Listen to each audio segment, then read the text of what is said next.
There are 5 different, I wouldn't say taxes, but spiritual gifts that a person is required to give from their produce, food produce, specifically in the Holy Land. Okay, Jewish people are required, non-Jewish people are not required to do that, but this is also limited, biblically, it's limited to the Holy Land. Rabbinically, there is a concept of giving these tithes also in other places. There's actually Bikurim, Truma, Meiser Rishon, Meiser Sheni, and then Trumas Meiser.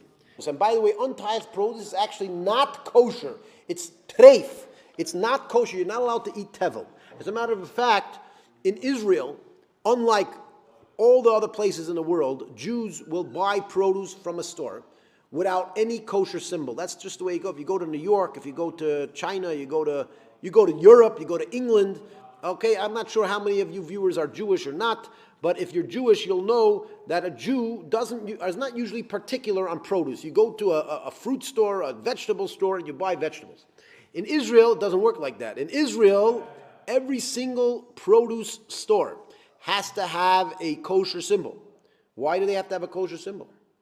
Right? How come all of a sudden you go outside of Israel and the fruit and the vegetables are being produced predominantly by non-Jews, and we say, oh, you don't need any hechsher, you don't need any, you don't need tithing, you don't need it.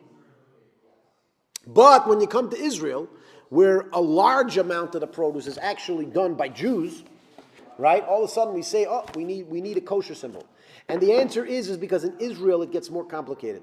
In Israel, if a Jewish person has produce that they grew in their land, they must do the tithe, the truma, the meiser, everything. And if they don't, the food is not kosher. You're not allowed to eat it. Okay, it's the same thing as eating pork. Okay, they're both prohibited by the Torah. As a matter of fact, eating tevel in certain ways could be more strict than even pork. And therefore, it is vital to ensure that proper tithes are being taken from this produce. And that's why you have a kosher certifier who comes to the fruit store and actually tithes the fruit every single day, right? They get a delivery, and then comes the mashkiach, the kosher supervisor, and he tithes the fruit, and only then could the store sell their fruit, right? Because then it's kosher. Prior to then, it's not kosher.